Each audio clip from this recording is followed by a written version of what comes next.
with your pants.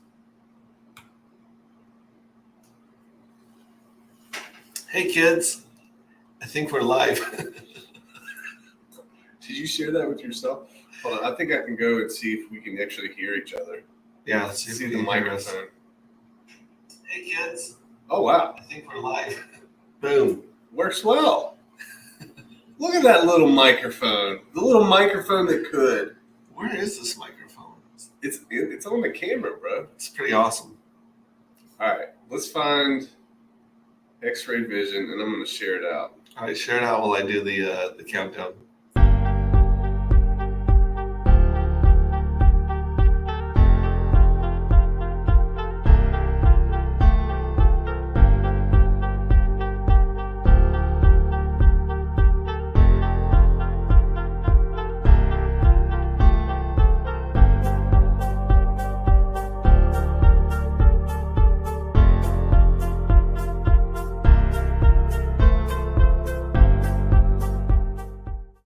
Huge.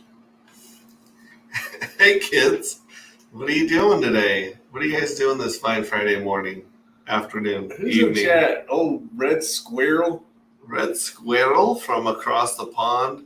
Valiant Brand. Now, Valiant Brand's hanging out with the baseball tour. Cool Is that right? All the cool people. We got Mobius. We got Dougie. Good to see you, Dougie. Yeah. Yeah, I should probably put on my sunglasses. Yeah, put those things on. Nobody wants to see your ugly mug. God dang, man. Drinking, he says. So, I don't know if Red Squirrel thinks we're drinking or if he's saying he's drinking, but Sandy B, what do you do for a living? Because I've seen you in every stream ever. She's a pharmacist. Sandy B? Oh, no. Sandy Beach is a pharmacist. Sandy B, I think, are you a truck driver, Sandy B? I don't know. That would make sense. Yeah, Red Squirrel's drinking. Oh, the Red Squirrel, man. He's always in here. Always. Tell them about our festivities. Oh my gosh, we've had so much fun. We had a lot of fun. We went and sang, listened to karaoke last night. You and I didn't pick up the microphone, but we went into a karaoke place last night. Yeah, your wife's trying to chemically murder me at the bar. Yeah, my wife didn't feel like you're drinking your share of elixirs. Oh shoot, dude, we got the stuff. Sandy B, I'm a medical coder, work from home. So Sandy B is just soaking in all the live streams. How many words per minute, Sandy B? Yeah. What's your typing speed, Sandy B? All right. Well, we're waiting. We're going to do a little cheers here. Got our 5-hour energy. We have the regular kind this time. We went a little hard yesterday, so we got the original 5-hour energy. We tilt back half? I take half.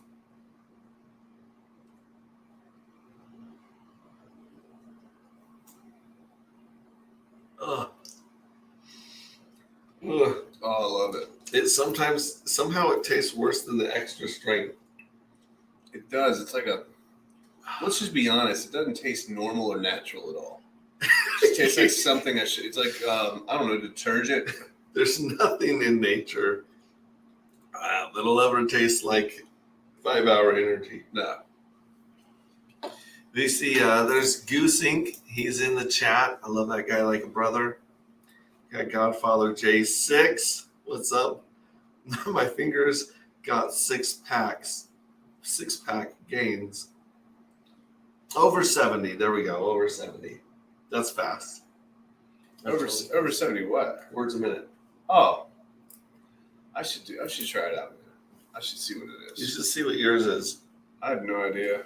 My speed per minute is very, very, very slow. I just had to type on those Qualcomms. You know, those little tablets that truckers have. I do remember that. They tell you when you get your loads and when you drop stuff off and do your paperwork on them. Aren't you glad you got out of trucking before they put all those regulations in place? Oh, the cross-border regulations and you can only drive for X amount of hours. And well, we had a bunch of those, but they monkey with them. Every few years they change them to make them worse. Yeah. So the hours of service are something I'm really glad to be away from, for sure. Yeah. Well, I'll be a possum's uncle. What's up, Latin American crypto? Good to see you, man. Bugs, what's up, fam? What are we going to talk about, man? Well, we're going to talk about how to talk Southern, because we didn't know we had an accent. My wife and I, my family, we didn't hear an accent because most people around us speak like us. I would say that anybody that's west of the Mississippi, and really probably west of Central Texas, like if you divided Texas straight down the middle, you guys all have that Valley Girl inflection in your voice. So I could say something like, "My cat is pretty."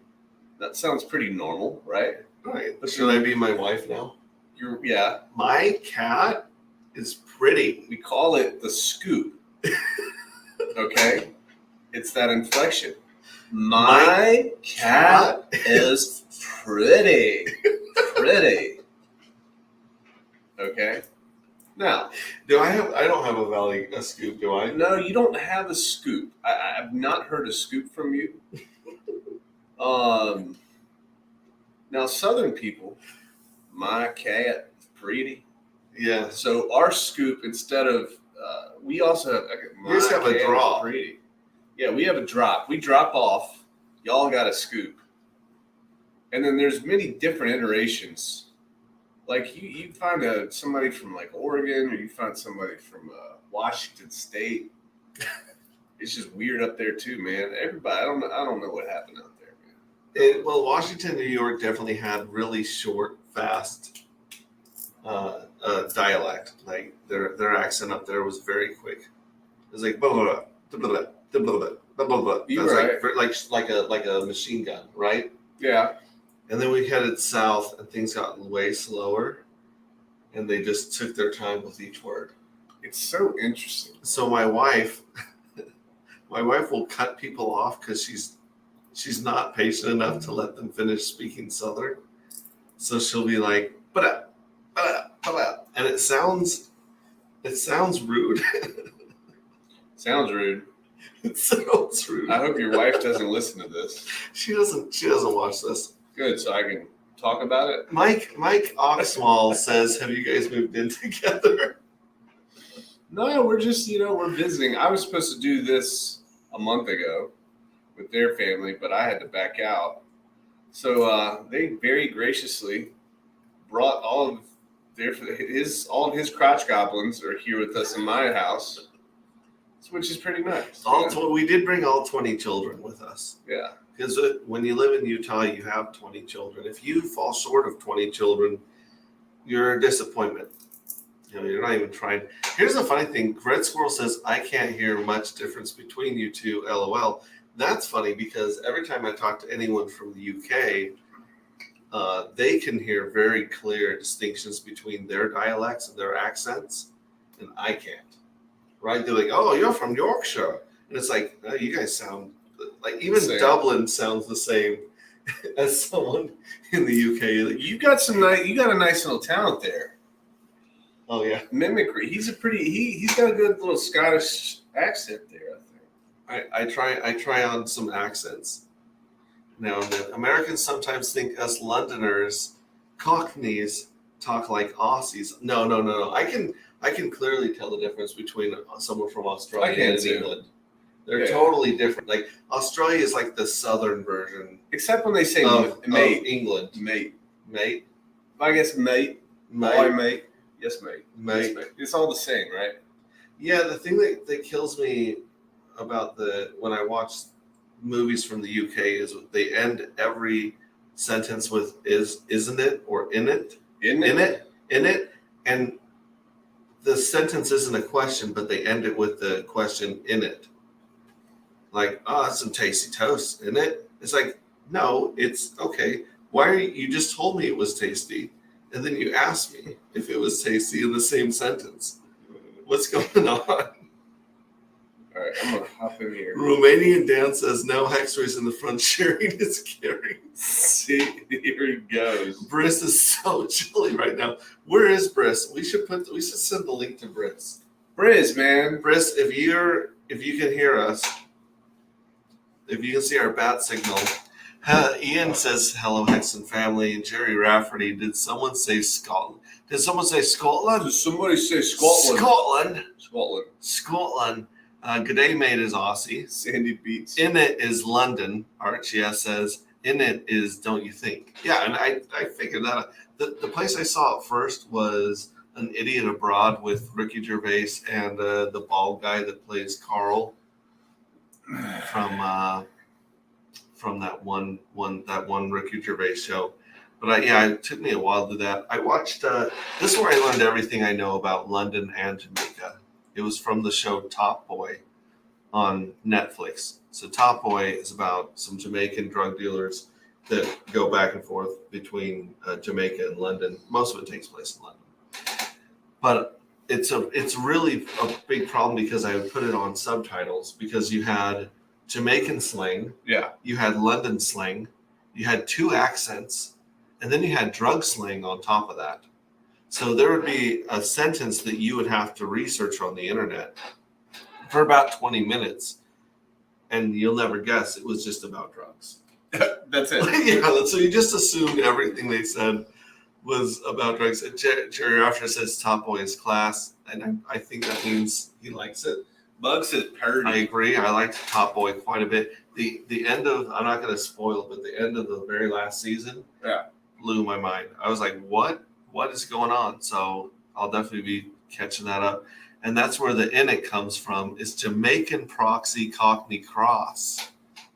Well, now we know. That's where Jamaican Cockney cross. Okay, cool. Yeah. Oh, okay, that makes sense. The other place I learned all of my British slang from is from Peaky Blinders. Oh. You don't mess with the Peaky effing Blinders. That's one thing you learn on the show is you don't mess with them. In fact, if you just avoid the Peaky Blinders and what's their last name? Oh, geez. Yeah, they say it every other sentence. Yeah, he's a so-and-so. Arthur and oh my gosh, someone in the chat tell me the Peaky Blinders last name. What's the Peaky Blinders I'm last blanking name? right now. You know what? This isn't cutting it. Oh, I already crushed. Finished? I crushed. You finished without me? I snorted those 5 Adderall too right before this. Here we go. Shelby. He's a Shelby. Walter Shelby. The one thing you learn about the Peaky Blinders is it's best not to ever look or talk to a Shelby. Ever. So I'm at the part where the Shelbys meet the Mafia. The Peaky first Blinders. Mafia? No, the second Mafia, where he comes to, where are they at? Where are they at? Birmingham or something? Birmingham. So they come there, and then the dude's like, he was like, you're messing with the whole new organization now. You guys are just amateurs. And by the way, that gun that you're pointing at me, I sent somebody up here 15 minutes ago to take the bullets out of it. Yeah. And then he was like, oh, so that was. Oh, okay. Yeah, I know which one you're at. You're like in the second season. Yeah. So there's like 6 seasons. Sandy B says, snort it for best results, Hex-Ray. Thank you very much. Guys, you actually have to parachute them. Have you parachuted before? Yeah. That's the best way. Parachuting is the way to do a lot of substances you don't want to taste. If you don't want to taste something, but you want to ingest it, parachuting is where you take a piece of Kleenex or toilet paper, make a little...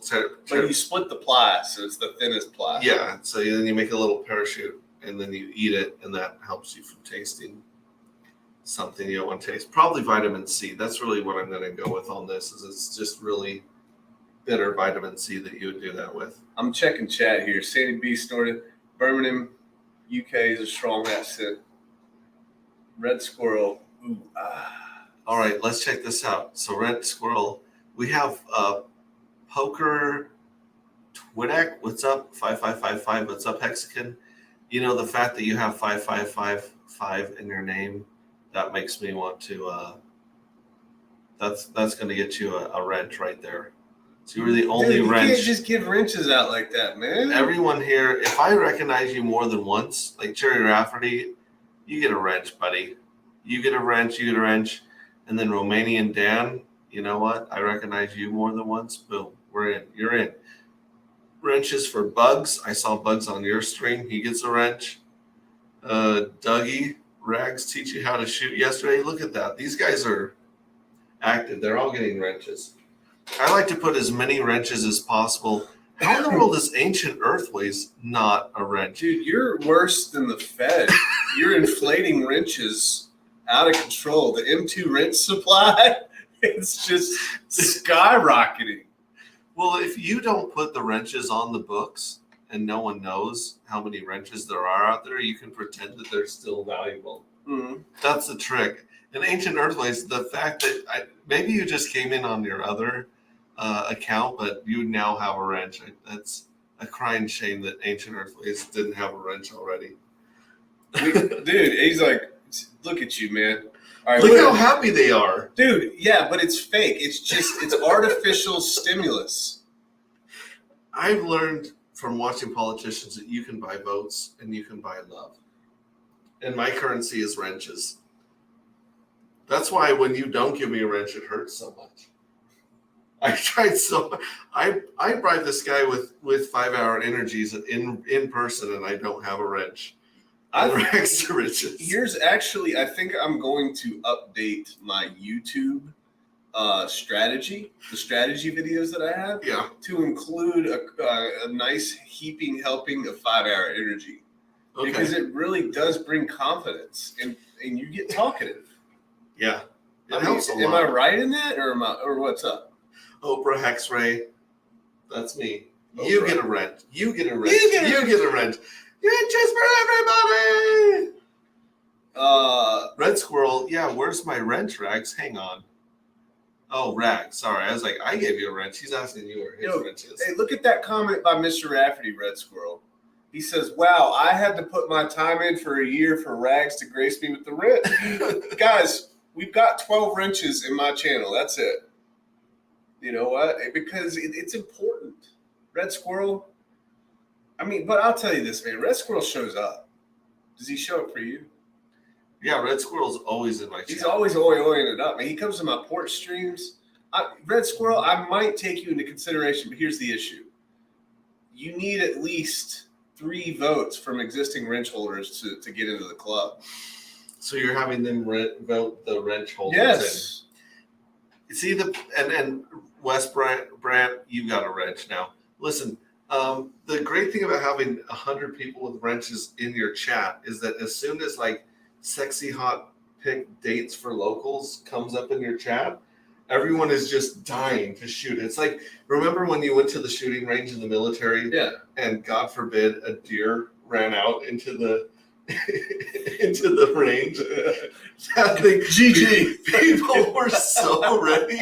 You remember that, right? It's like if a squirrel so much as peeked its head over one of the berms at one of the shooting ranges, people were shooting across 5 lanes, to take out the squirrel. There was a chipmunk that we saw at like 500 yards out. I took a shot, lucky shot, dude. The thing exploded. The whole back half of the freaking chipmunk was just exploded, and we ran out there. Just me and my buddies. Did you wait for them to yell ceasefire, or you were just ducking bullets to check out your? It was just me and my buddies. Okay. It was at the C2 shooting center outside of Virginia Beach. Okay. So we run out there, dude, and this poor squirrel, dude. It was something out of a Saving Private Ryan movie. The whole back half is blown off, and he's just like struggling. He's crawling on the grass, and then we put him out of his misery. Does Flat Earth Underground get a wrench? Of course, Flat Earth Underground gets a wrench. Why wouldn't he? And then, let's see, Little Terrence Beats. Yep, see, this is your first visit. You got to wait till at least next time. Oh, this is first. Little Terrence Beats. That's my man. You know Little Terrence Beats? He shows up. So this is one of my guys. Yeah, he vouched for you. You get a wrench. Oh, just like that. Shoot, dude. Look at you. You're causing the inflation. I'm not causing inflation. It's disgusting, man. All right, now we got a serious, he says, Latin American Crypto says, on a serious note, lots of people got wrecked by Celsius this week, and Alex Machinsky canceled the weekly AMA for the first time ever. Very sad situation for lots of people in crypto today. I completely agree. And we were talking about this last night at the karaoke place, right? We were talking about the fact that right now, a lot of the people that are not Hex maxis are shilling stuff that is getting people wrecked. Mm-hmm. In this case, it's Celsius, which, hey, Celsius didn't get people wrecked for a very long time. It looked like a solid project. It looked like the counterparty risk was acceptable. And a lot of hexagons were touting Celsius. Some OGs that I respect very much, a certain guy with a British accent that rides around in a Rolls Royce was pushing Celsius. Get your 5% or get your 8% on your $1 million every year, risk free. A super cool dude with a very high pitched laugh back in the day, like an OOG, was pitching Celsius. Mm-hmm. So like that's just it. And not to mention, like, there was a few others. Some people have been mentioning Cult DAO, some people have been mentioning a few other coins that you can tell right off the bat this is not a good thing. Right? Well, and here's the issue. This is what people don't understand. It might seem like a really cool project, but what you have to do is actually plot it out on a piece of paper, put Celsius, put a circle around it, and then find out who else the Celsius is attached to, who else Celsius is leveraged with, who's leveraged with Celsius. And then you start seeing the spider web, the domino effect. You take off one little strand of that spider web and the whole thing just... Well, like Terra Luna was connected to Binance and connected to that other stable coin. What was it? UST? UST, but then there was another protocol that used the same algorithm to back up their stable coin. That just came out, the one from Tron. Yeah, USDD, which has been depegged for 5 days now. It's been depegged for 5 days. Mm-hmm. And all right, so I've actually been keeping up on USDD. Okay. The first day it was depegged, they didn't do anything. Second day, they injected 400 million of the Tron DAO reserves, and then they're up to, I think they're up to $2.7 billion that they're trying to use to defend this peg, and it's not increasing. And the thing is, Justin Sun was interviewed, and they said, "Hey, like, what's the deal here? You're using a lot of the same code that Luna was using for this algorithmic stable." Mm-hmm. And he says, "Well, we think we can do it better." Pull up, go to TradingView real quick, because I'm actually interested to see TradingView.com. This is going to take a while. I am not half as fast as Sandy B. If Sandy B were here, it'd already be pulled up. Yeah, go to track all markets. Boom. And then go to products at the top. Or, yeah, you can do that. That's fine. USDD. And then go to USDD, USDT, and let's see. There's USDD 1. I don't know if that's... No, go back. Hit the back button. Do it again.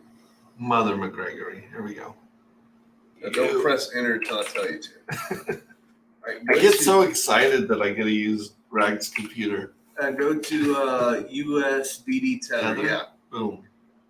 So this should be basically one to one. Oh my. What's it down to now? 97 still? Mm-hmm. 97 cents. And it tried to make a comeback. I really think that people are targeting this. Now look, as soon as it started, do you see that negative tilt? Yeah, the jerk. And just look at the tilt. It's been going down the entire time. Now it's falling off. Now here's my question. Why is nobody making a big deal out of USDD the way that they did UST? That's very odd to me. That kind of speaks to me that there was That's a controlled narrative. Right. The fact that that's not throwing off bells and whistles and sirens.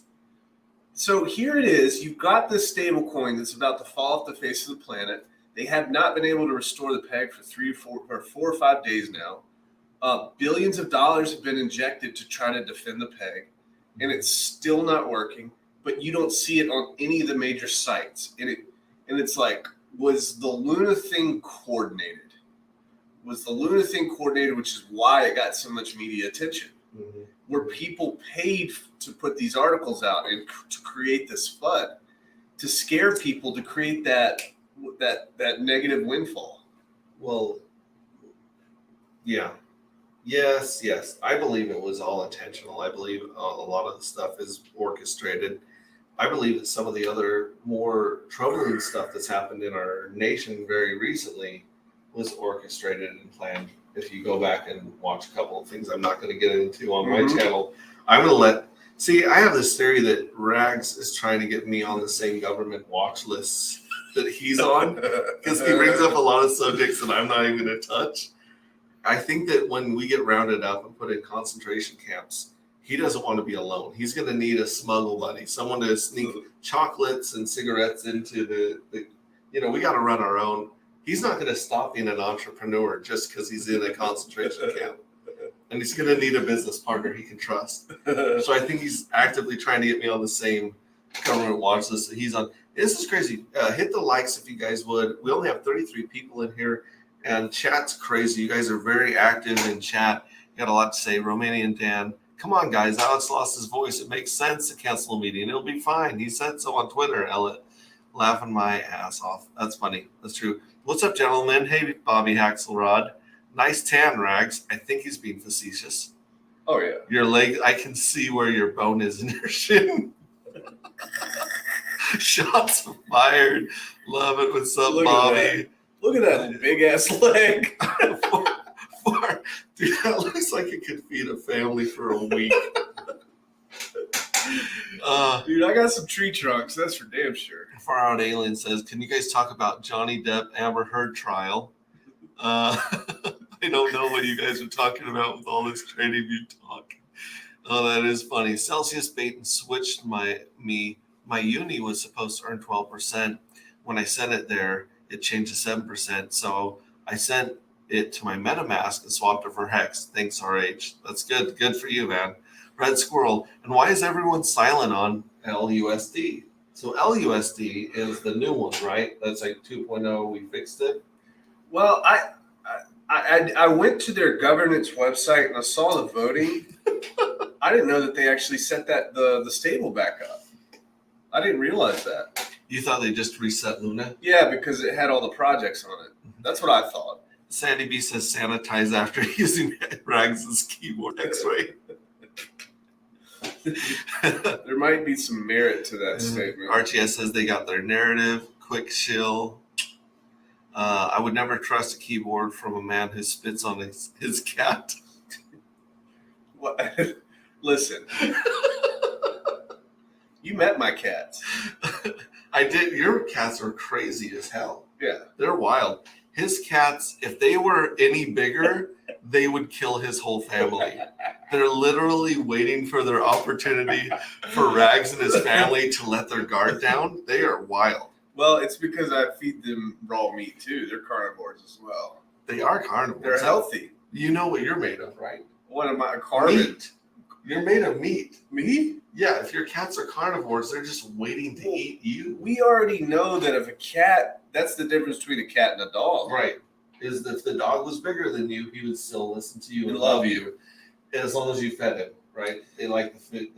If you take care of the dog, he's going to love you. If the cat, however, is bigger than you, good game. You're done. Yeah, it's over. I literally think that one of those cats could kill my 4-year-old if he wanted to. I think in his sleep, definitely. If he got a hold of his Adam's apple, GG, man. His Rag's son sleeps so hard. you could throw Rag's son off a building, preferably onto, like a trampoline or a cushion, right? We're not just throwing off the building. But I think he would sleep. If you threw your son off a building into something soft down below, I don't think he would wake up. He sleeps hard. Actually, we took video last night. Yeah. Right? Yeah, he was out. You were repositioning his arms and he was gone. He was in another place. Rags will never be off the government watch list. You can't print money and expect that to go away. That's true. A guy on Twitter by the handle Plan C did a thread that speculates what happened at Celsius because it looks like their actions may have started the ball rolling on the Luna fiasco. That would make sense because, again, all of these projects were leveraged out and intertwined with each other. So when you've got one fall, they can't get the collateral back from the other one that they lent to, which can't get the collateral back. It's just bad. But if your collateral, if what you're using as collateral is pure speculation and as volatile as everything in crypto is, then it's not really collateral, is it? I mean, that's a very good point. It is, and here's the thing, the thing is, we know mistakes are going to be made. But here, unfortunately, and fortunately, for different reasons, this is how humans work. You've got to be able to fail and fail and fail and fail to be able to shore things up. That's kind of what that is, man. And we're seeing that in DeFi right now. We're understanding where the potential landmines are. And we're trying to stay away from them. Right. Well, and this kind of circles back, or we're going to circle back to what I was saying earlier about the people in the Hex community that are not Hex maxis at the moment are shilling some garbage coins. Like they're shilling some projects that are speculative at best and rug pulls most likely, pump and dumps at worst. Yeah. Right. And here RGS says Red Squirrels. That's right. Although it's not an algorithmic stable, it probably doesn't fit their narrative. So they're trying to go after they're trying to cause specific failures in the system to say, look, we obviously need regulation. And this is obviously security. We need the government to step in. That's what I think is happening as well. If you die locked in your house with a cat, it'll eat you, a dog will not. Big difference. Yep. Rags cats remind me of the woman that took her big ass snake to the doctor because it wasn't eating, and the doctor told her it was making enough room so it could eat her. Whoa. True story. Whoa. Yes. And before that, the cat will start by eating your. Oh, this is getting morbid. Sandy B says they start by eating your face. The How to Talk Souther. Diamond Pals. Diamond Paws. I know Diamond Paws. What's up, Diamond Paws? Good to see you, man. Far Out Aliens. I did not have collateral relations with Celsi or Luna. Oh, LUSD. It's Liquidity. Nice. It's Liquidity, not Luna. Liquidity? Yeah, So I is was Liquidity losing its peg? I don't know. Let's pull it up. All right, Liquidity. Let's look up Liquidity on LUSD. the old charts. You go to the right, far right. See the plus sign? All the way far right. Plus sign. Keep going far right. Right underneath that. There you go. Put LUSD.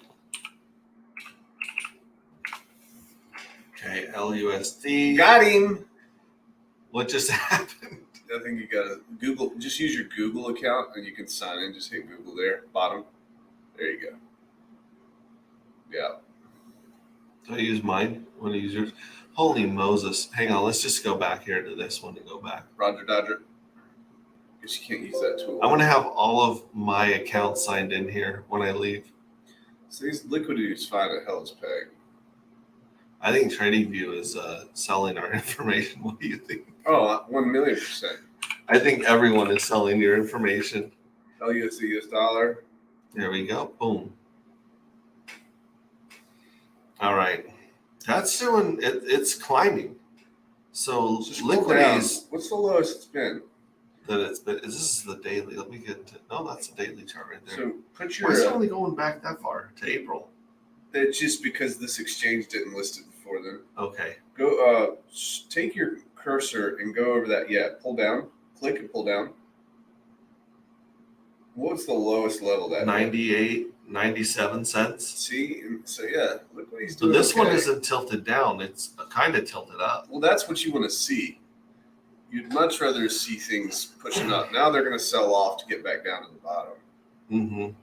So interesting. Which Liquidity, if you guys don't know, that's the that's essentially the code that's going to be used for liquid loans. There may be, I don't know if they're going to make any type of adjustments, but Crypto Gammy, you got a wrench. So Yeah, so the way that the LUSD is collateralized has got to be totally different. Yeah. Right? If it's actually got some strength. Now, this is what we were talking about: is why isn't there a stable coin that has a fee built into the stable coin? Right. To cover that. So you know that. I mean, they all have slippage, so you're not going to always get $1 in and $1 out. Why not just make that slippage a couple pennies bigger? Right. Yeah. We'll call it the 6-penny plan. And we'll just put like a bigger spread, and that goes to all the people that are truly locking up and staking collateralization. And it might exist. I don't know enough about that world. I'd like to pull Jesse on here, ask him about that, but I don't know. And so going back to what I said earlier about how in the Hex community, you have Hex maxis now that don't want to hear about anything but Hex, even including derivatives like Hedron and Maxi and other things. They're like true religious, devout. I don't know, what are those guys called that are really hardcore Jewish? Oh, Hasidic. Yeah, we have Hasidic Hexicans that will only believe in Hex, and then we have others that unfortunately are pushing some crap coins, right? And the problem is that cryptocurrency is so much bigger than Hex. It's going to be so much bigger. Hex is leading the renaissance, the revolution, the evolution of money. Hex is the first like actual product that does what it says it's going to do in a sea of promises and smoke and mirrors and marketing, in my opinion. And that's why Hex is amazing, right? Wes Brandt says, Hexray, take this opportunity to go through Rags browsing history. Oh, Lord. Dude, that would be awesome. There are some things you can't unsee, Wes.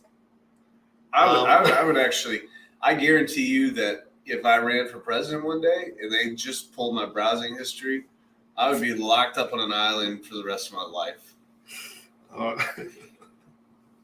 Right. Okay. So what I was going to say is that in the future, there will be a lot of hexicans that are going to find products or projects and products that are outside of the RH ecosystem that do have a use case, that do have value, and that are awesome.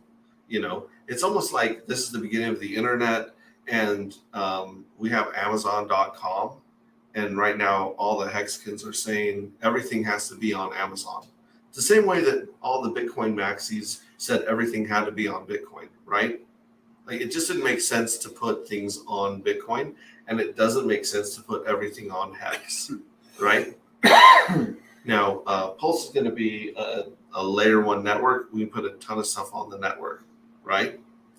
But in the future, there are a lot of tokens that are in development right now that I believe are going to be awesome tokens that aren't Hex, right? And so how are people going to know the difference between those right now that are shilling garbage, and in the future when we finally get some good projects that aren't Hex, how are you going to be able to tell the difference between those and the other people? That's difficult, man. I think it all has to do. Here's one thing that I thought about. A lot of people want to call RH a scammer. Do you know how difficult it is to be consistent over years and years and years on social media? I think that a lot of RH's trust has to do with the fact that people have been looking at him for a very, very long time, trying to poke holes, trying to find inconsistencies, and he's just been consistent. So when we look at projects that are going to be built, I think the first thing that's very important is to look for bases in the community that have been consistent for a long time. I think that's a really strong way to look at it, you know, because if they've been good with that, then there's a logical jump there that says, hey, well, maybe they can be good with this too. It's not 100%. You never know people who they really, really are, but that would be my answer to that. You got to look at these familiar faces. Yeah, I guess that's a really good point because Richard Hart, you want to go back, I found him in 2016, give or take. That's where I started really following him. So I've had 16 to 22, that's 6 years. Mm-hmm. There's very few influencers that I've been able to watch for 6 years. And, you know, I a lot of us, like, people have been watching me for maybe a year if they joined in the beginning. Yeah. So I got like 5 more years to kind of catch up to the relationship or the credibility that I've been able to put into Richard Hart. Yeah, and you've been watching him for a long time, and his story has stayed the same. He stayed consistent with things, right? Yeah. And even stuff you don't like, he's been consistent with, yeah, right? Yeah. So at least he's been consistent. Right. So when you're sizing up a project on the Pulse chain that's going to launch, that's what you want to look at. You want to see if these people have said the same thing. Go back in their videos and check it out and see if they're the same person. Because if they're not, it's a potential red flag. RGS says the internet never forgets. Nope. I saw a post last night about BitBoy crypto, and it was like a 10 or 15 tweets in a row. I think it was like 10 tweets in a row, where he was saying, like, listen, guys, he said something like 50,000 tweets or something, and I've been around for X amount of years. And out of that 50,000, he was like, there have been 1 or 2 or 3 instances where my team has either intentionally or accidentally plagiarized something on the internet. And those 1 or 2 instances out of 50,000 posts have the ability to completely destroy your reputation. And that really, really sucks. And then I said, wow, that's the power of, like, if you're consistent and over years and years and years and people can't find dirt on you, it says a lot. Because it's very, very difficult to avoid that stuff. Like, he didn't have power over it. It was a mistake, and he got crucified for it. Yeah. So now, obviously, we look at him. He's changed quite a bit over the years. I think he's changing for the better right now, but quite a bit over the years. Yeah, and earlier Red Squirrel said he has to get in his liquid loan shill. Let's see here. Sandy B says he's gotten timed out for mentioning Power City on a Hex stream before. Who has? Sandy B? Sandy B got timed out for mentioning that one. And there's a lot of projects that I'm just holding judgment on, right? Like liquid loans, I'm on the fence with. I don't think it's something that I want to sacrifice for, and it's not something I think that's like a danger to the community. Power City is the same thing where I'm just like, look, I don't got anything to say about those positive or negative. And the things that I do have negative things to say about, I don't mention because, like RH said, they're just, you're giving them advertising, right? Yeah, that's difficult for me. Like, I see people in my chat. Here's what yesterday, and there might be somebody listening who's here yesterday. In my chat, this is how people do it. They know that I read every comment, and then they'll say something like, "Hey guys, SAC starts in 30 minutes." Knowing that I'm going to say, "Hey guys, SAC starts in 30 minutes," then I'm going to say, "Well, SAC for what? What SAC is that?" And I'm just like, you guys must think I'm stupid. You're or like, something. Not today, Satan. No, but I don't try to censor stuff. I try to bring things out in open, to a certain extent within the letters of the law. I want people to talk about projects because I want people to understand what the difference is between a good one and a bad one and make their own decisions about things. There are a few little boxes that can be checked off to make people feel real confident or not feel real confident. So I try to bring light to that stuff as much as possible. Hey, Finbear's in the house. Oh gosh, is he burning logs? What are you doing, What are you doing, Finbear? We got David. It says, "Hey, Hex Bro. Cryptogamy, delay. Explain why it is good for those who don't know." So people that don't know why it's good for a delay right now is that Pulse Chain's not ready. So I'm in both camps. I am definitely ready to wait as long as it takes for it to get done, but I also want it to launch yesterday. So I can see both sides of the fence. What's up, Leroy C4? Leroy C4, do you got a wrench? Let me see. I'll give my buddy David Bonnet. I'm gonna give him a wrench, and I'm gonna give Leroy a wrench. Leroy is my meme dealer. You know some of those memes I shared with you? Yeah. Those are from Leroy, right here. He's a meme. He's my straight up meme dealer. That guy's got some really good memes to send me. Bad Leroy Brown. Yeah, and who I saw a good one up here earlier. I think that there needs to be more transparency in general, but every individual has to do their own research, and that's true. But when it comes to doing your own research, there's only so many hours in the day, and there's only so many things that you understand. For instance, some people may understand coding, but they may not understand the marketing or the way that people are paid to market, right? People might understand what a rug pull and a pump and dump look like, but they may not understand the coding or the admin keys or something else related to it. So you really have to, what I do is I find someone that I trust that understands a specific piece of crypto, and then I look for their take on it or more than one person's take on it, because I don't know anything about coding. Yeah. Personally. So I have to lean on people like David Feeder, like Fashion Coder, like you in some instances. Sometimes you understand some code that I don't know at all. Right? We had a good conversation about this last night in terms of creating content. Yeah. So I was telling Hexray when I first started, I was making content because I was trying to learn about Hex. And that was a really good way for me to learn, is to go and research and then present what I find, because there's a level of self-accountability there in that I don't want to look like an idiot. So I don't want bad things to come out of my mouth. So I'm going to research it and present it.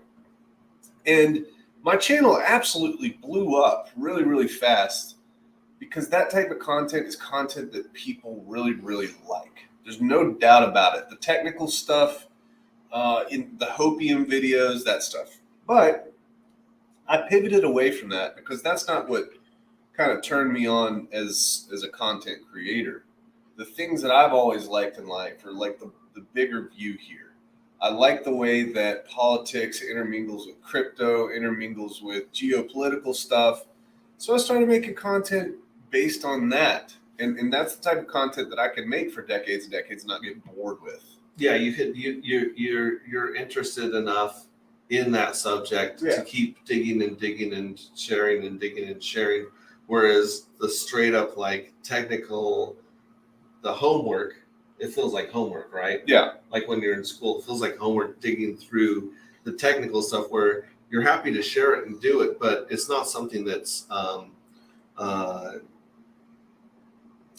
that you can do for a long time, right?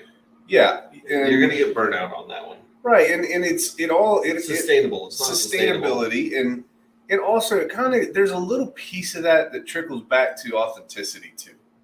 Like, why am I really here? Am I here to do the things that I really don't want to do just so I can selfishly get more and more subs? And I'm allowing them to lead the way? Or am I here showing up every day because it's something that I love to do? And then the subs, they'll come more slowly, but it's going to be a more solid foundation. And that's just how I kind of approach content making. Well, in watching YouTubers over the last 2 cycles of Bitcoin, the bull market sends people subscribers and views through the roof, because everyone FOMOs into a bull market and they're desperate for information on how to get into the next wave of Bitcoin or Ethereum or the altcoins, right? Yeah. And then in the bear market, no one watches crap, and a lot of the influencers just disappear. Like they just go on vacations shooting really lazy stuff like travel vlogs. Yeah. Right? Yeah. No, you're making content, and that's just the key. You're not disappearing. Right. I'm not disappearing, but like Tech Talk, I love Tech Talk with all my heart. Yeah. And it's been the most popular thing on my channel.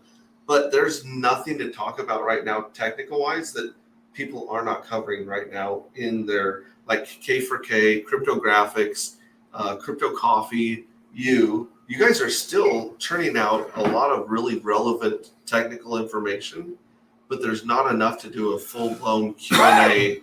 There's just a couple questions right now that people have about hardware wallets. because we're just in limbo. We're just waiting for it. And let me spill the secret sauce of time periods for all of you guys. The reason I want Pulse to launch now is because I know we have 6 months, 3 to 6 months of a specific bear market just for the Hex ecosystem. I believe it's going to be there in most of the coins. Explain to them what you mean by that. Okay, so if you go back and you study Ethereum's launch, if you go back and you study Hex's launch, if you go back and study even the copycats of Hex, and all the gambling games built on top of Hex, there was, an initial FOMO, and then there's a valley that's 3 to 6 months long usually, and then you come back to the opening price. For Hex, it was like a third of a penny, a half of a penny. It took us about 6 months or more to get back up to those ranges and flirt with a penny. Right. And so, especially, and Big Payday had the same crash and dip and recovery.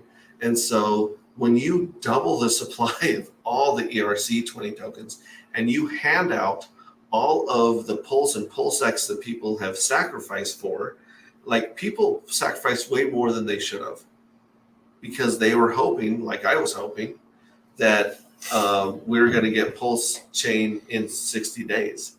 Right. Well, it's been a little longer than 60 days, right? It's been like 10 months, give or take. Sure. So people are jonesing for this cash. They put rent money into the sacrifice phase. They put emergency fix your minivan money into the sacrifice phase. They put money into the sacrifice phase they couldn't live without. They couldn't afford. And so as soon as they get a chance to take profits or get some of this cash back out for their lives, you're going to have this crash. I believe you're going to have a crash, because you're going to flood the market with tokens. You're going to get all these people that have waited longer than they thought they were going to have to wait for the sacrifice airdrop, right? And so you're going to have this, I believe, a valley, a dip. So I want to get that 6 months over with as soon as possible. So then we can start that fun, exciting double, then a double, then a double, then a double. You can have whales come in like that crazy curb in the beginning where it doubled the price of Hex and never even came back to those same levels. Like that stuff is what I'd like to get back to. So that's what I'm impatient for. I'm impatient for these cycles to be rinsed out and for people to go through those. It's so important to have them rinsed out too, because this is just, the chart is just human behavior mapped. And that's what we're looking at. And there's a lot of people that aren't going to hold. A lot of people are going to dump, like you said. On average, it's a 60 to 90 day dump. Sometimes you go past 100 days. Like I think, for example, Hedron had a huge pump, and they are in between 100 and 120 days right now. But they also did launch in one of the biggest bear markets that we've ever seen. So it's, we'll see, man. We'll see. It's going to be really cool when we do launch, though. I can't wait for that either. Yeah, Bobby Hexelrod says that he likes the proposed functionality of liquid loans, but likewise he didn't sack for it, because I really hope that the stuff that they want to do, they pull off. And if they do, then liquid loans is going to be a great investment a year from now, or 2 years from now, or even 3 years from now. Yeah, honestly. And then Wes Bryan says, what are our thoughts on Ghost Protocol with liquid loans? I'm not familiar with Ghost Protocol. I've not heard about it. Jake Sharp has shared similar views in regards to never selling Pulse. What's up from Idaho? Leroy, my meme dealer. I'm ready, but if the devs are not, I'm super cool with it. Sandy B, I'm almost convinced. See, I released a clip with you and me and David Feeder answering this question. I'm almost convinced now that RH is timing the bottom for our sake. Upgrades can be merged into open source networks. Example given EIP in Pulse case PIP. So yeah, he might be timing the market, but in order for him to time the market, that means he has to have a finished product. And I don't think he has a finished product. Even if he can do upgrades like you say he can, which I agree, he's still working on the validators and the actual function of what's going to be in the EVM which stands for electronic virtual machine, Mm-hmm. I believe. Mm-hmm. Yeah, so EVM and what's not going to be in the EVM. Bobby Hexelrod says, I'm a fan of waiting. Timing Pulse launch with a bull market will have profound effects. RH has spoken on this quite a bit. Do your own research. So he's seeing that. And then Finbear says, why are you avoiding eye contact? Are you saying with each other or with the camera? Finbear, you've got to be more specific. We're actually really close to each other. We're really close to each other. Because we have some limitations with this camera and microphone. Yeah, I do have to say, Rag Studio's 8 times bigger than my studio, and I have better equipment than him. Yeah, he does. There's no reason he should have a bigger, better studio than me. And I pointed this out to my wife, and she was very dismissive. In her accent, she said, whatever. Scoop. Whatever. Oh, the Western scoop. Can I give these people some credit here? Yes. All right, so you guys know Pulse Hot List, pulsehotlist.com ranks kind of influencers, it ranks projects. And I told you guys to go to my specific page on Pulse Hot List and downvote me. And I just want to say that I'm very thankful. You guys can see that. Look at the flags.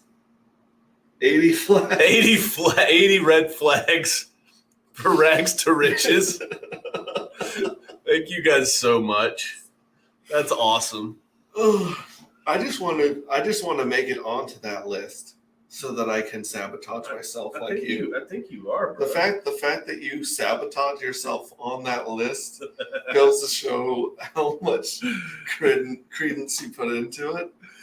Far Out Alien says, I'm here for the pink cowboy hats and cat content. Well, you know what? That happens before noon. And it's Sandy B says, Pulse will melt faces at launch during window and after live bridges. Gonna keep my mouth shut on launch for now until then.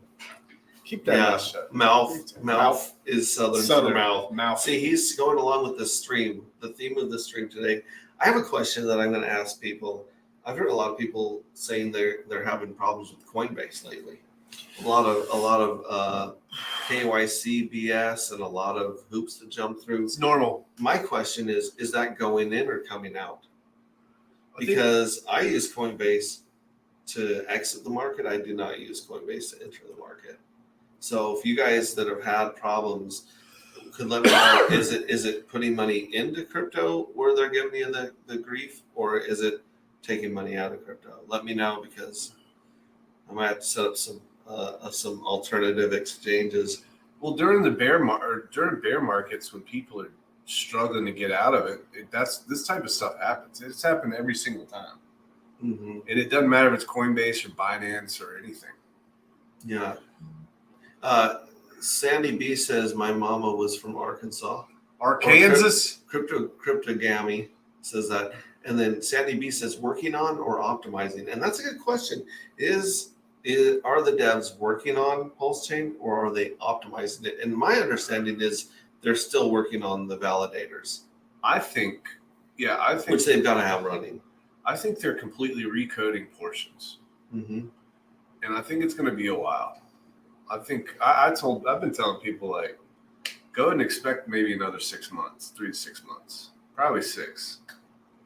And that's not an answer a lot of people like, but I think that's the answer that it is. And it's good that we're going to get in the bottom of this damn thing. Godfather J6 throwing up some red flags for you. Thank you, Godfather. Diamond Paws, waiting on Pulse Chain has presented the greatest opportunity for the little guys. More time to accumulate at these low prices before copy. Diamond Paws is hit it on the head. I've been trying to express this and impress this point on everyone. You guys, everyone whined and complained and said, oh, if I could only get Hex below 10 cents again. Yeah. Oh, if I could only get it at this price again. Oh, and here it's sitting there. It's sitting there. And if you're a little guy that's trying to accumulate, Are you accumulating right now? I think it's weird because there's not that euphoric feeling that's associated with the bull market taking off. I think a lot of people have actually stopped accumulating, dude. Mm-hmm. I think that's just a weird human behavior. It's almost like when you start working out and losing weight, there's a threshold where your body stops burning fat. Did you know that? I learned this from watching The Biggest Loser, which is as close to scientific fact as you can get. Yeah, you got to give it enough calories so it doesn't feel like it's starved and it feels like it can shed weight. It shocks the system. Yeah. It's such a shock that the body goes, wait a minute, are we heading into a winter? Right. Like, can I afford to burn this fat or do I need it because this body's going through a lot of changes right now and they're not eating as much and they're burning a bunch of calories. I might need to store this fat. So it actually locks up the fat for a period of time that you have to get through when you're losing weight. And that's kind of like that weird mentality of people accumulating, going, wait, how far is this price going to drop? Yeah. And the answer is it doesn't matter. See, the reason they call it dollar cost averaging is because you're supposed to do it on a regular basis. You're supposed to do it every week, every month. Whenever you know what your candy bar money is, what your walking around money, whatever your disposable income is, you know what that is on a regular basis usually, right? Mm-hmm. Whether it's weekly or monthly or when you get your paycheck or whatever. After you pay your bills and you say, this is my Taco Bell fund. This is all the money I can spend at Taco Bell until I get paid again. That is your chance. And the other thing that is really, really hard psychologically to break through is the idea that this is temporary, that this is a market, it's a season, it's not forever, right? It's there's a lesson that I learned outside of crypto that has really helped me with this. And here's the lesson. I was in a sales job, and it was a retail sales job. And what I did was I saw a need for kind of a B2B role in our area because a lot of the business customers, they weren't being serviced properly. So I set out to find a mentor and say, hey, I want to build a book of business on my own completely. And he said, okay, well, here's the plan. And he gave me the plan. He had the experience. He had the knowledge. He'd been doing it for 20 or 30 years. And he says, here it is. All you have to do is execute. I'm like, great. That's all I got to do. All I got to do is execute. Cool. So here I go. Show up Monday morning. I got everything's planned out. Everything's scheduled out. I know exactly what I need to do when I need to do it. And I started doing it. And I'm pumped up day one. Okay, cool. I'm doing what I need to do. And I'm pumped up day two. Yeah, cool. And then day 3, 4, 5, 6, 7, 8, 10 days in, I'm like, I'm not seeing any results. This is weird. Now I'm getting frustrated. Now I'm like, well, I can't complain to anybody because nobody else is doing this. They don't understand that I'm on an island by myself right now. So I can only hold myself accountable. I can't blame anybody else. And I had to have faith in the process. And I had to have faith in the man that taught me because he'd been doing this for so long. And I just showed up every single day, scared, upset, frustrated that I wasn't seeing any results. But I kept showing up and kept doing it and kept doing it and kept doing it. And you have to have literal faith in the process. The process and the actions create the results. So I took all of that I learned after I found success after a long time of showing up every day, just grit, determination, just doing it. And I took that and now I can apply it in an abstract way to what I'm doing financially and investing with crypto, in that I have the experience. I'm listening to other people that had the experience. And I know the crypto markets are down, but all I have to do is stick to the plan. Just keep showing up. I'm not going to see the results right away. Just keep showing up, stick to the plan, work hard, money in, money in, money in, and it's going to yield massive results. And that really helped me. Hopefully that helps some people too here, Chad. Yeah, momentum is something that's hard. That's not visual, right? Yeah. So a lot of self-help books or self-development books will talk about momentum, and they'll talk about visualizing a flywheel. Yep. Right. So a flywheel is this big. They're in motors too, but basically it's this big giant wheel that's heavy, that takes a lot of effort and energy to get moving. But once you get it moving, keeping the momentum, it takes very little effort. But getting it going, it takes forever. So it sounds, when you're talking about that, I thought about picturing this giant flywheel where you were just giving it all you got for days and days and days, and it was just barely moving. Yeah. Like it's just an inch at a time. And you didn't even see that movement. Yeah. You just had to have faith that you were creating some momentum in this system that you were trying to get going, right? Yep. Now, fast forward to, at what point in that process did you feel or recognize momentum? From how long was the delay? How long was the delayed gratification from the effort you're putting in to, oh my gosh, there's some fruits, some results? You know, it was really weird. It was strange because it got to the point where I just became numb to the fact that I wasn't seeing any results. And it was just, I kind of got addicted to the process and showing up, and it started becoming habit. And one day it's like almost like I wake up one day and I'm like, wow, we had a leaderboard. It was a sales job. We had a leaderboard, and all of a sudden I'm like, I pull up the leaderboard. I'm like, wow, I'm like top 50 in the whole country. We got 7,000 sales reps. And then I pull it up like a couple, 3 months later. I'm like, wow, okay, I'm 26 in the country now.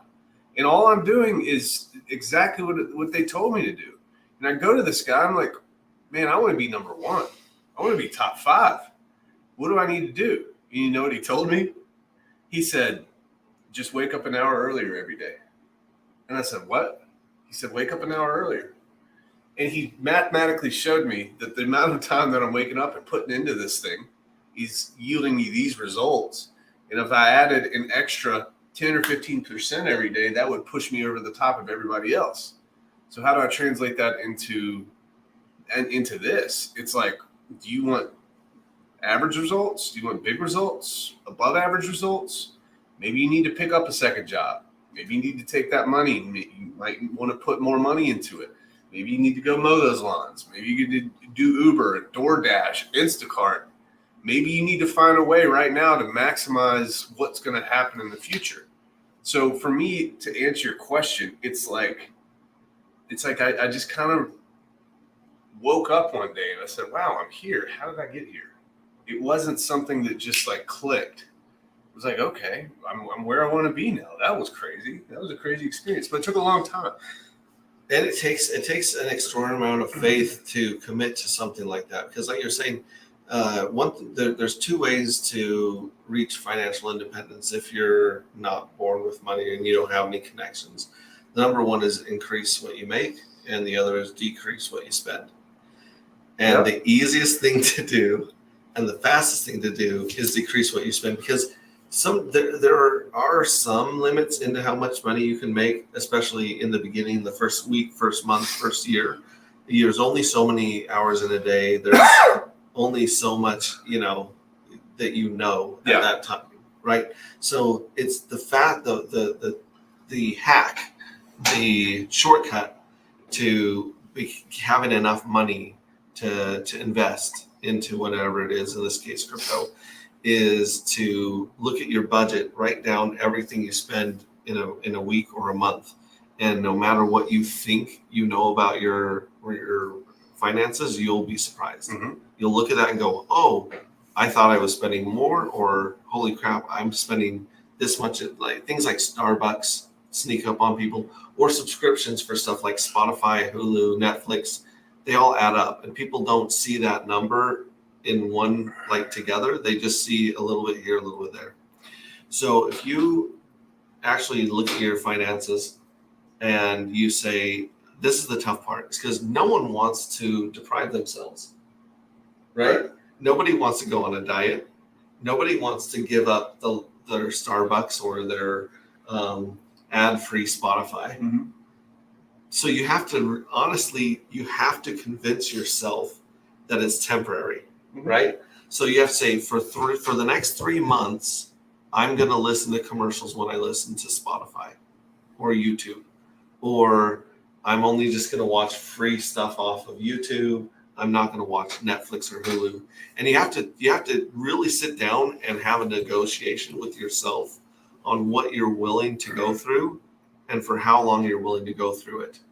And if you write this down, it does something mentally that doesn't happen if you don't write this stuff down. Love it. Writing stuff down triggers certain parts of your brain that make you take things seriously that you otherwise wouldn't take seriously, right? So if you go through this process, not to mention if you add to the hustle, if you do pick up an extra shift at work, if you do go to work an hour early, like you were saying, or just pick up a side hustle like mowing your neighbor's lawn or DoorDash or whatever. There's so many gigs right now in the economy, and everyone on earth is hiring. Everyone is hiring. It used to be that if you went to pick up a second job and you told them, I can only work Tuesdays and Thursdays, they'd tell you to pound sand. Yeah. Now, if you show up to any job at all, they're kissing your feet. Yeah. They're just happy to have someone there because everyone's short-staffed, right? So like I said, the easiest way is to, first of all, create a budget with you and your spouse or whoever and say, we're not going to go without this stuff forever. We're just not going to go to Taco Bell for 2 months. That's it. And it can be as small or as drastic as you want it to, but make that agreement with yourself and your spouse and just treat it like an experiment. Be like, hey, let's see what happens if we just gave up going and stopping at 7-Eleven on our way home. And when you do this and you're focused on investing your money, something happens where you start looking at things and valuing things in a different way. It's like the Taco Bell stuff. Over 3 or 4 or 5 months, it could be $500 worth of Taco Bell because you're feeding your family, to whatever the case may be. Well, that $500 is actually not 500. That's actually $1 million. It's actually $1.5 million with the right projects. Or let's say 500,000, or let's say 50,000. Do you want to spend $50,000 on Taco Bell? Hell no, you don't want to do that. Or $1.5 million. Or $1.5 million, right? So, and you have to sacrifice, but your brain kind of makes a switch. You saw what car I drive. People call me out and they say he's just BSing. He's this. I thought you were trolling me with your car. I'm like, you pulled up and I'm like, did he borrow this from his cousin? His teenage cousin? This isn't Rag's car. I pictured you driving a Lincoln Navigator. Yeah. Like a blacked out, top trim Lincoln Navigator. And he pulls up in something that can only be described as, it looked like a teenager was delivering pizzas and got disgusted with the car and left it at a park. And then you saw the car and just was like, hey, it's a car, right? He does have a killer license plate, which I wanted to take a picture. I don't want to dodge it. His license plate does say huddle. Which my wife and I were cracking up following him through traffic. We're like, huddle. And my kids, I'm ashamed to say this. My kids are, what's huddle? I'm like, what do you mean, what's huddle? Right. I've failed as a father. Let's jump into some of the comments here. Diamond Paws was saying that waiting on accumulating, that got us off on that tangent. Sandy B has family in Little Rock. Crypto Gammy has someone in Fort Smith. Bobby Hexelrod, Rags next stream, spitting on my cat while wearing a pink hat should be worth at least 100 dislikes. The last couple times I put money in, I've been able to send it off my wallet right away. I used to have to wait an average of 6 days. Never cashed out before, too new. So Godfather J6, they said that at the beginning that was giving them a rough time, but now they're not having a problem putting money into crypto. Yeah. Hex and Scotty says, can you two scoot a little closer together? Oh, please? this is going to be memeable. Let's touch heads.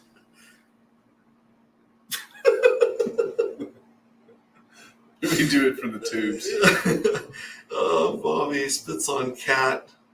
What did he say? He said spits on cat. Or I missed it. Spits on cat. Now there's a spot of hair missing or something like that. That's hilarious. Yeah, spits on cat. Now missing patch of hair. Coinbase holding for 2 weeks, had to buy USDC so my funds wouldn't crash, waiting to be able to. Yes, Leroy, I'm with you on that one. I only do USDC through Coinbase because if it does forever, for whatever reason, get stuck sitting somewhere for 6 days or 8 days, I'm not worried about the market of Ethereum or Bitcoin or another coin fluctuating while I'm trying to get money in or out. So that's right. Yes, sir. I'm accumulating. I just took a couple of jobs to make some extra fiat for more of this cheap Hex. Little Terrence Beats. He gets it. He gets it. He sees the future. Blue Collar Grunt says people exhausted all their money months ago thinking 18 to 20 cents was the bottom truth. And that's the whole point. That's dollar cost average. Crypto always goes higher than you think it can. It always goes lower than you think it can.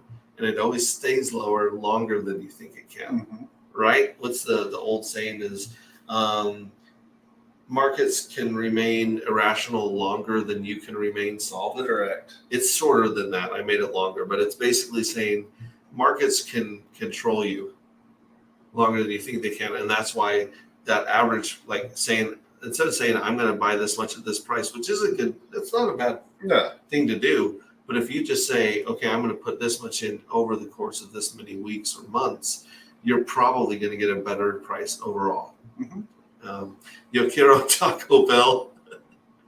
Leroy, you need to wire your funds into Coinbase, then you can export them immediately. Got to pay to play. A wire is typically $25. So people are recommending the wire to avoid getting it stuck there. Discipline equals freedom per Jacko Willink. Go to work. Peace out, Girl Scouts. So Leroy's headed to work. So Leroy and I used to work together. Oh, that was a place. The oil fields? The gold mines. Oh, gold mines. The gold mines. Yeah, we were working together up there. So enjoy your work, Leroy. Say hi to the people there that I onboarded that now think I'm crazy because everything's crashed. Well, those people who bought at 50 cents, if you're buying at 2 cents, you cut your freaking entry price in by half just about. Well, the good news is I retired at 4 cents. So everyone I onboarded that I worked with and my relatives before I retired, mm-hmm. they're all still fine, especially because they all staked and their yield is higher than the price drop. Yeah.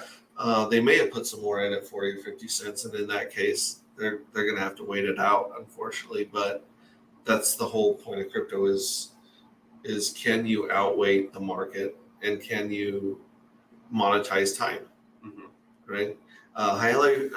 Bobby Hexelrod, I highly recommend waking up at 3:30 a.m., meditating for an hour before you do anything else. You'll have more energy, increased productivity. It's counterintuitive, but it pays dividends. I used to try that, and I would just fall back asleep. So there must be a hack for people like me. I think you got to start. You got to start in smaller chunks of time. So you do it for 5 minutes for like a week or 2 weeks, and then you go to 10 minutes. You got to build up to it. Yeah. But dude, Bobby, I agree. What is it called? I think it's by some Hal Elrod. Is that his name? The author. He wrote a book called The Miracle Morning. And I started reading that book and started applying that. I remember specifically one day where I got like 4 hours of sleep one night, but I woke up and I did the meditation. And it was like I drank a cup of coffee and my brain was turned on for the rest of the day. And that never happened. I couldn't believe it. Like I felt fine doing the entire day after that. And it just absolutely blew my mind. So wow. Check that out. Hal Elrod, I think that's his name. Miracle Morning. 4-Out Alien says, I've never given up my Walmart greeter position ever. Best job I've ever had. I bet it is, man. Shoot. You still give out those stickers. Remember those smiley face stickers at Walmart? Did they do that for you? Yeah. Yeah, good advice. Just canceled every unused subscription. And hubby and I are in the process of offer up listings of free up all dry powder. Yeah. Offer up. So offer up listings. I wonder if that's like Craigslist or real estate. Yeah. Boom. What's up, Hexcon? Hey, Crypto King. What's up? Good to see you, man. Bobby Hexelrod, writing is a neurokinetic process. It solidifies. There we go. See, that makes way more sense than it does something magical in your brain. Well, it's tangible. You speak it into existence. It becomes a thing in the real world, not just in your brain. So you're literally seeing a thought become tangible when you write like that. What's your and Rags budget? People's are starting to wonder, guys. Bro, if you saw his car, you would lower what you think his budget is. It's hilarious because all of my wife's friends think that I'm a kept and made man. They all think that. They say, "Well, what do you do for a living?" They picture you like trying to paint and trying to play a violin most of the day. I'm like, my kids thought you were a kept man when they met you. Yeah, my kids were grilling him. They're all, "What do you do?" Yeah, and he's like, "Oh, I just run some companies." Like, what companies? They weren't believing it. I'm just like straight face telling them. They're like, "We don't believe that. We don't believe you." They said that sounds made up. He told them the company name. They're all, "That's a made up company." So, gosh, I'll tell you, man, when it really hit home to me when I was like, okay, my wife, she keeps begging me to go buy a truck or an SUV. And I just cannot bring myself. I couldn't bring myself during all the SAC phases and all that to pay like 50, 60, 70, 80, $100,000 for a vehicle, because that money is going to go so freaking far. How could I not go and buy a $600 SAC? Because you're not, like you said earlier, if you were to go out and drop 50 grand on a pickup truck, that 50 grand in the future could be X. Right. And so you're not spending 50 grand on a truck. You're spending a couple mil, 2-3 mil, 4 mil easy on a truck without APY. Correct. And so you're like, I totally understand. I see where you're coming from. When you start throwing out numbers like between pretty much $1,000 and like $20,000, $1,000 to $20,000. From that point, like that puts you within reach of $1 million during a bull market. I've seen it 2 cycles now. I've seen plenty of people do it. So you really have got to think about what you're spending money on right now, and if you really need it. At the very least, should you just take the risk to take that money and put it in for next bull run? Yeah, you should. I've seen it plenty of times. I can pull up a million charts and show you why it's important. But that's the switch that kind of your brain flips, and you stop trying to impress other people, and you start building your net worth. And that's one way to do it. Yeah, and I will say this: in my process of trying to get financially free with my family, back in the days when I was in the oil fields, you can make 100 grand pretty easily in the oil fields. And in order to do that, you're usually away from home for 6 to 8 weeks, and then you go home for a week or two, and you're trying to time that home time with special events like holidays, birthdays, things like that. But at the time, I went into the oil fields like with a lot of debt, and so even though we were making 100 grand on my truck driving, our budget was 30 grand, and people don't understand what taxes do to you as well. So sometimes you think that you're well within your budget, and then when you go to pay your taxes, especially as they took away a lot of our write-offs as truck drivers and the middle class, like people used to be able to write off anything you use for work, your tools, your boots, your hard hat, and stuff like that. You could write it. You can still write some of that stuff off, but like the truck drivers used to be able to write off like $60 a day in per diem because you're out living in the truck. And so they took that stuff away. So even though I was making a bunch, we budgeted so much lower than what we were making, and that allowed us to pay off debt and get that momentum that we were talking about earlier. So, and that we did that for years and years. I mean, I was in the oil fields for about 4.5 years, and then I just continued trucking in different places for about 10 years. So what you're seeing here is not a 1 year retirement at all, or even a 2 years since Hex existed, because back then I was trying to stack sats. Like I was telling him yesterday, my goal in life was to have $1 to $2 million in Bitcoin on one of the halvings, and then convert that into real estate to have some passive income and retire. That was my whole goal for decades, right? And it took about a decade of being, very, and granted, I have like 400 kids, right?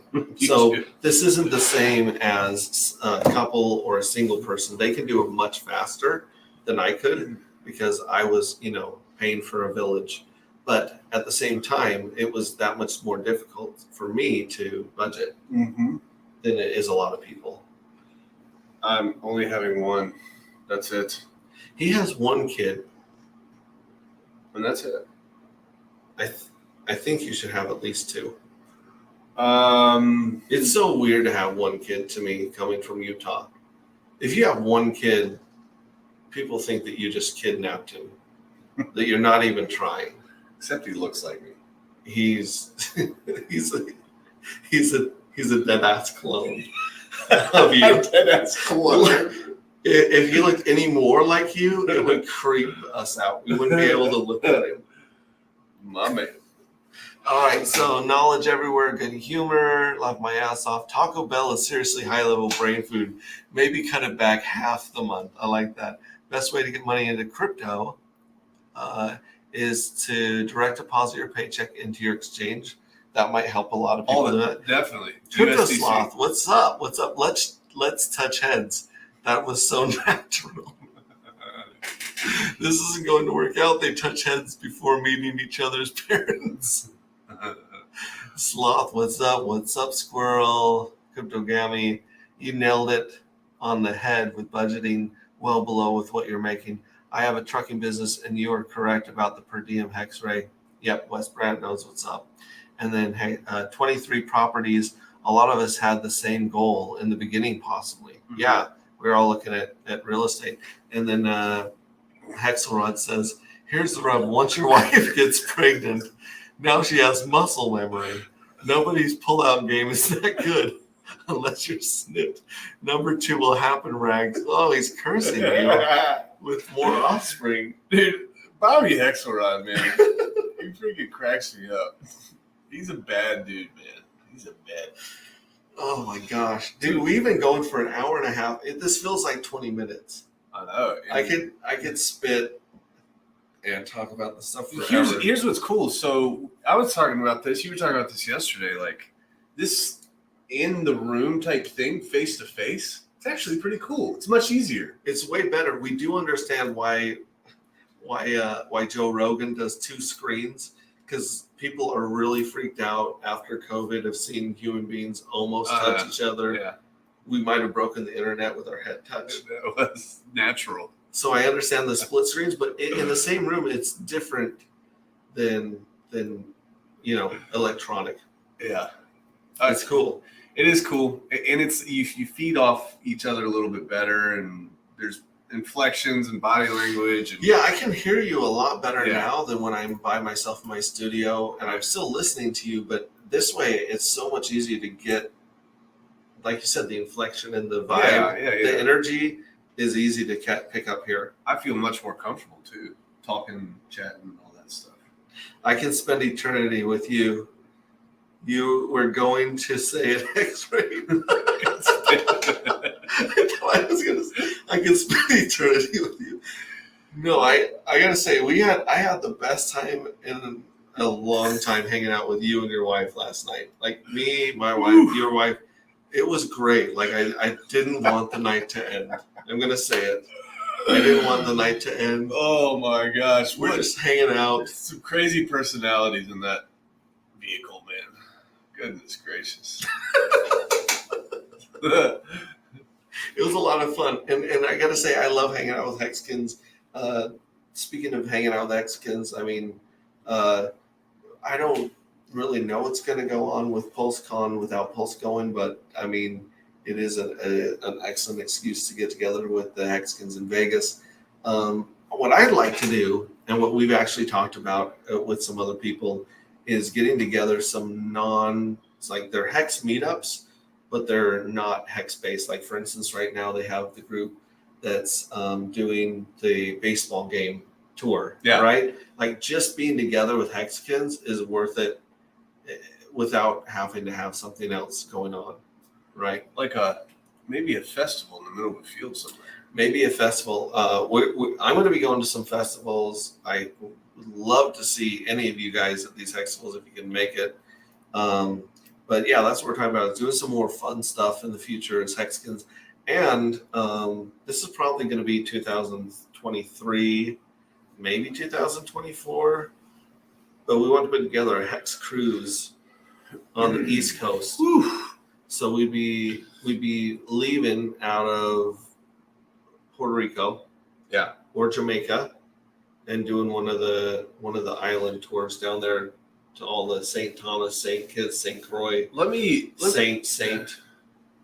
Let me ask chat this: if Pulse Chain has not launched yet, are you going to Pulsecon? If it doesn't, yeah, I'm going. But here's the rub. I'm within driving and spitting distance of Vegas. These people If I weren't, then I wouldn't be going to Pulsecon because I don't know. Because the point of Pulsecon is to get the goods, right? Right. You want to go and you want to get the newest, hottest information about Pulse Chain that there is. And if it hasn't launched, there's a lot of things that you just don't have information on. Right. But it's worth it for me to go hang out with Hexicans because I'm in that area. Plus, US. Las Vegas is a great place to hang out with people. Let's face it. There's a lot to do, man. I love Vegas. I absolutely love Vegas. And everyone that lives in Vegas say it's because I don't live there, and maybe they're right. Two, they're sharing an armrest. Two guys, one armrest. Bad title to a movie. That should be the next title. Two guys, one armrest. Nope, not going. We'll be too busy selling stuff to continue DCing into Hex. That's true. It's like, and there was a lot about this with Matty Allen had a really great conference. But when people told me they weren't going to the conference to get to DCA, I totally understand that point of view. I totally agree with that. If you are trying to accumulate, if your bags aren't where you want them to be, then just have a meetup in your own hometown and, to hang out with Hex. You don't have to spend a lot of money to hang out with Hex. So can I go to Europe if I'm not vaxxed? I'm pretty sure you can. I don't know. Everywhere you go, like I went to Mexico not that long ago. You almost said Hexico. That's because of my heart. I want to go to Hexico. But no, I went to Mexico. Going to Mexico was very easy. Coming back was difficult. Coming back is where you got to get the PRC test and, do that kind of stuff. Goosing says it'll be hard to find chocolate milk in Vegas. It can be hard to find chocolate milk in Vegas, says Goosing. Why? Do you remember the chocolate milk? No. Goosing was with us in Vegas and ordered chocolate milk and spilled it on Rags. Oh, that's Goosing? I love him like a brother. Dude, I bought a pair of retro throwback beautifully white Reeboks. And the only chocolate milk in all of Las Vegas found its way on my shoes. Jeez. Right, dude. I still have the scars from that. You called him chocolate milk for the rest of the night. That was his name was Hey Chocolate Milk. Well, I don't know how it's like a magnet. Yeah. And some people some people are saying they're having trouble getting into the U.S. Gary Rafferty says they won't let him in. Red Squirrel wasn't coming anyways. I've thought about coming to a couple of the get-togethers in London. Some of the ones with Richard Hart were too short notice for me to make it. Like I even started Googling like flights and stuff to see if I could go there, but it didn't work. And here's the deal. Like I said, we have 15 years to hang out, right? Minimum. If you're doing a Quatro Cinco stake, you have 15 years to, build relationships in this community, have a chance to get together and to learn and grow from each other. And so if you don't make it to the next event, whatever it is, it's okay. But if you can make it, I would like to hang out with Hexkins in more informal environments. Yeah. Because you still get, like, for instance, Maddie's conference was amazing in Vegas. I spent most of my time in the hallway talking to Hexkins about stuff like this conversation we're at right now. That was going on all over the place in Vegas when we were hanging out. And there were great talks and there was great information. But anytime you get Hexkins together, it's a great It's a great place to learn and get information from each other. I'm kind of like social. I'm not like a massive social butterfly. You put me in those situations, like I was kind of dreading it a little bit. A portion of me was, but when I got there, it was fine.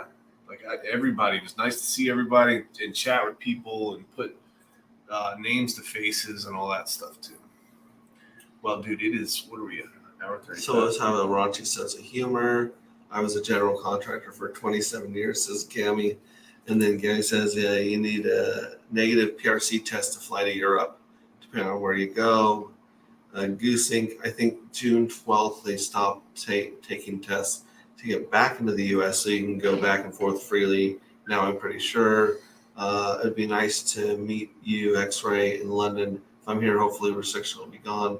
Yeah, CDC, just recommend third. Yeah, so just to put this out there, there's a festival going on in northern Utah called E11. I'm going to be going to that. I'm going to be trying my hardest to trick other Hexkins into coming to that one. E11, that one's June 22nd through the 26th. And then there's something called 4th of July or Renegade, and that takes place in Black Rock City over the 4th of July. So like July 2nd to July 8th, I'll be out in the desert where they have Burning Man, but this is an unofficial Burning Man. This is where you don't have to get tickets. There's no security and there's no porta potties. So if you go to 4th of July, AKA Renegade, you got to provide your own bathrooms and your own, what's it called? Your own facilities. Your own toilet paper? Yeah, it's a very simple word that I can't think of it all. I need more 5-hour energy, but basically shelter. You need to provide your own shelter and bathroom if you go to that. But that one's right outside of Reno, and it's going to be huge. Last year, it was like 10,000 people during the apex of it on the last night. And so, yeah, take an RV. That's what we're going to be doing, is taking a trailer out there with us. But anyways, so these are just some of the things we're going to be doing. There's just some more later that me and some of the Hexkins are talking about. The big Burning Man takes place at the end of August. I'm going to be going to that with a few of the Hexkins.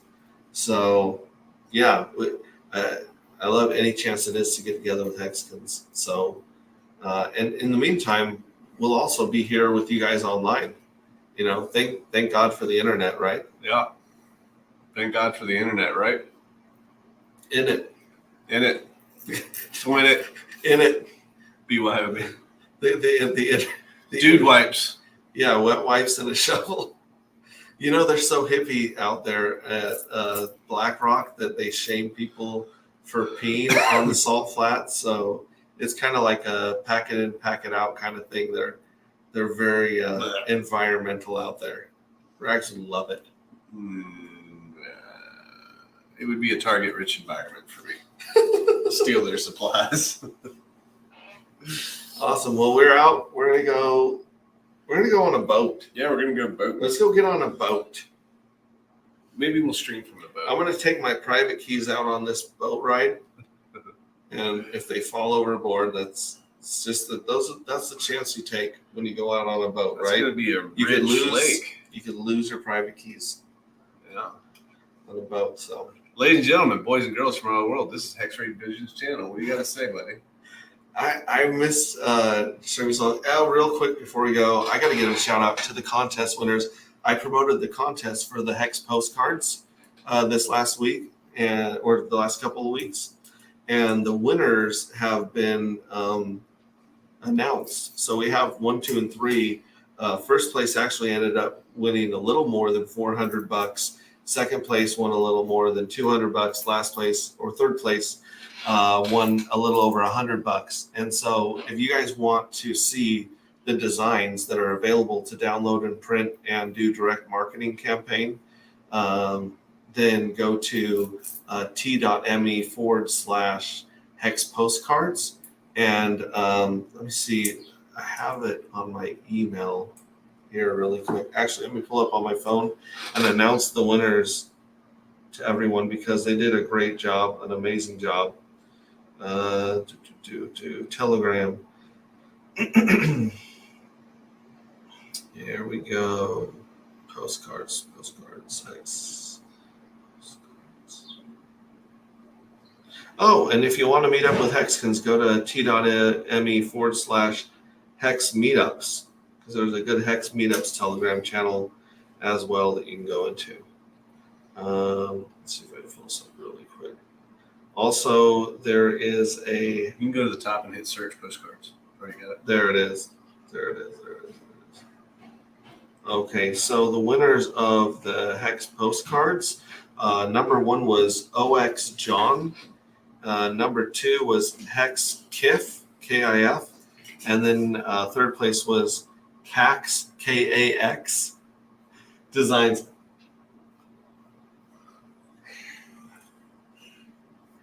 So shout out to those guys. Do you want to come and just say hi really quick? Put your glasses on, walk into the frame. These are for sale right now in Rags's merch store. We got the RagsToRiches one piece.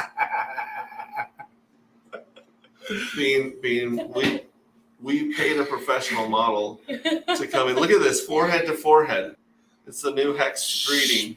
It's forehead to forehead. So I love the whole community. Thank you guys for all you do. Thanks for showing up and for chatting and for giving us grief. I love you guys. I hate you all. He hates you.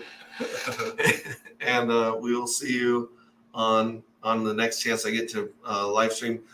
Go watch my travel blogs, like them, subscribe to my channel. I've been stuck at 1550 subscribers for 3 weeks. Yeah. So I don't know if I'm getting shadow banned or if people really don't like me seeing me on vacation. But check all those out. You mean Six Head? Look, I knew it was coming. I knew it was coming. Make crypto great again. That's right. That's me. And we'll catch you on the next live stream. Stay cool, guys. Ciao.